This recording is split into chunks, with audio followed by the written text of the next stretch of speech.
The night everything exploded started like the most boring Tuesday of our lives. And that's why I need you to listen carefully. My wife kissed me goodbye, laughed about forgetting her sunglasses, and pulled out of our quiet subdivision expecting nothing more than a stop sign and a smooth drive home. 20 minutes later, I was staring at my phone as it buzzed non-stop, realizing something was very wrong. She wasn't crying. She wasn't yelling. She was whispering, telling me men in uniform had surrounded her car and ordered her out, and none of it felt right. She said their badges looked cheap, their radios didn't match, and the patrol car had no city seal. They claimed they were HOA security assisting local police, running a routine compliance stop. That phrase alone made my stomach drop. Our HOA was annoying, not armed. I told her to stay calm, keep her hands visible, and do exactly what they said while I called 911. When I explained what was happening, the dispatcher went silent for a second, then told me to stay on the line and lock my doors. From my porch, I could see flashing lights 2 streets over, blue and red bleeding through the trees. Minutes crawled by like hours. The dispatcher asked me to describe the men, their vehicle, and their location. Then she said a sentence I will never forget. "Sir, those are not our officers." At that moment, my phone went dead. No call, no tracking, nothing. I jumped into my truck, then froze as multiple black SUVs screamed past my house, unmarked, fast, and angry. Helicopter blades thumped the air overhead. A voice boomed through a loudspeaker somewhere nearby, ordering everyone inside. I didn't know if my wife was safe, detained, or being kidnapped, and every instinct told me to run toward the chaos instead of away from it. That's when the first door on our street was kicked in, not by criminals, but by SWAT. The realization hit me hard. Whatever this was, it was bigger, darker, and far more planned than a traffic stop gone wrong.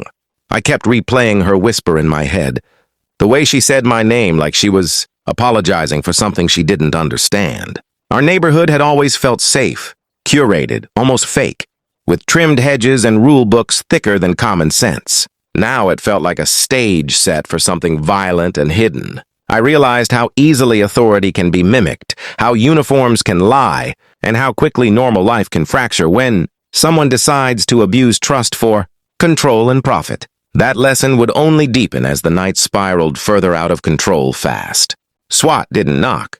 They moved like a storm, precise and overwhelming, turning our quiet street into a maze of commands and rushing boots.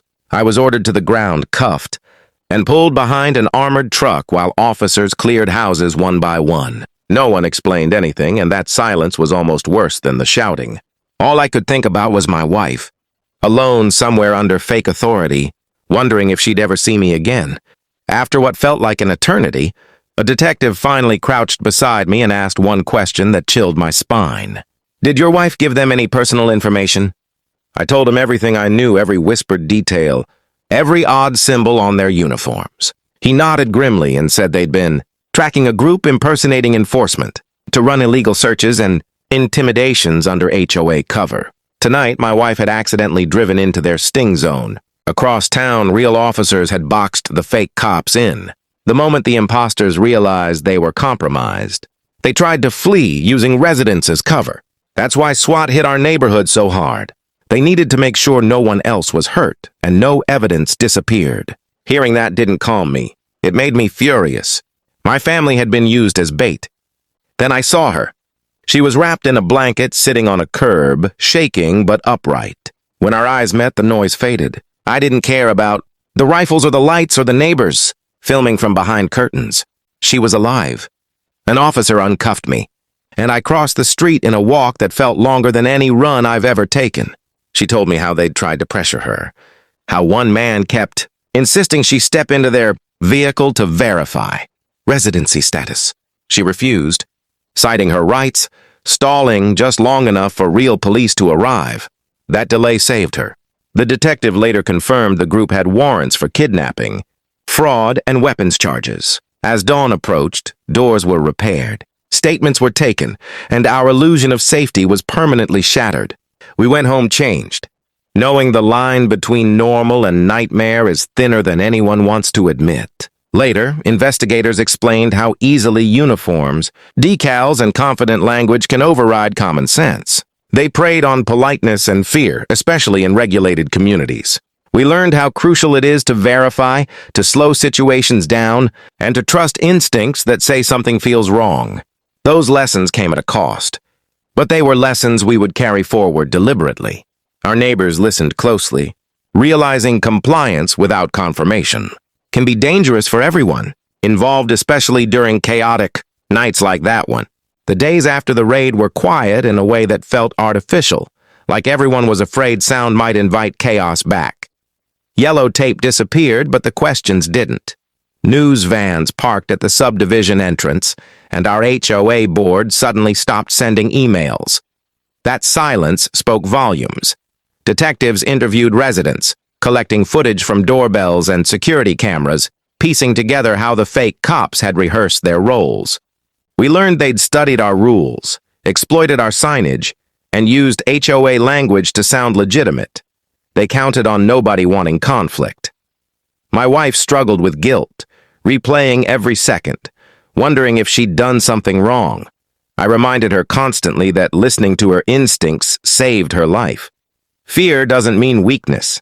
Sometimes it's intelligence speaking first. One afternoon, a federal agent sat at our kitchen table and explained the broader operation. This group had hit multiple communities, escalating each time. Our neighborhood became the breaking point because too many people reported inconsistencies. That collective awareness mattered. It stopped something worse from happening elsewhere. The HOA board eventually resurfaced, holding an emergency meeting packed with angry residents. Policies were rewritten. Security protocols changed.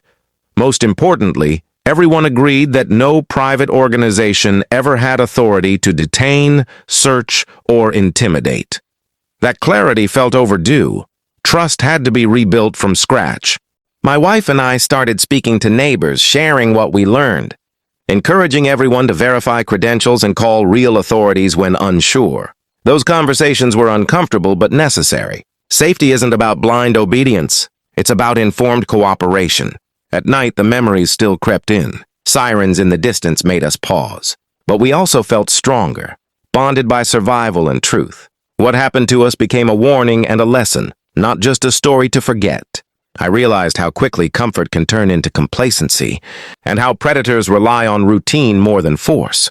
Our sense of order had been weaponized against us, and that was the hardest truth to accept. Recovery meant asking better questions, demanding transparency, and refusing to assume legitimacy based on appearances alone. Friends from outside the neighborhood called us brave. But bravery had nothing to do with it. We were simply people forced to adapt after trust was broken. Sharing our experience became a responsibility. Because silence only helps deception spread unchecked. Each conversation peeled back fear and replaced it with cautious confidence. Slowly, the community began to heal together. Watchful, informed, and unwilling to surrender judgment again so easily. That shift changed how we saw authority, neighbors, and ourselves moving forward every single day with clearer boundaries, shared vigilance, and a renewed commitment to mutual protection for all residents across the entire community. Time didn't erase what happened, but it gave us perspective. The arrests led to convictions, and the story faded from headlines. Yet the impact stayed personal. My wife regained confidence behind the wheel, and I learned to let go of constant vigilance without forgetting the lessons earned. We refused to let fear define our future. Our neighborhood changed for the better. People talked more, checked on each other, and questioned things respectfully. Authority was no longer a costume people accepted without proof. The experience forged a quieter strength, one rooted in awareness instead of anxiety. Looking back, the most frightening part wasn't the fake cops or the flashing lights. It was how easily the situation could have gone differently if my wife hadn't trusted her instincts. That single decision altered everything.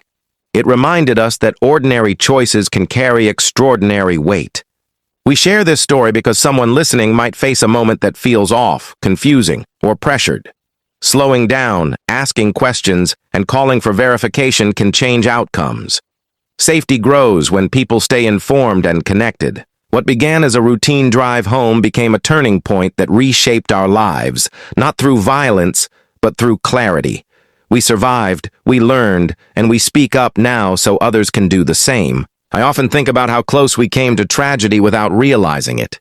The warning signs were subtle, buried under confidence and routine, yet they mattered.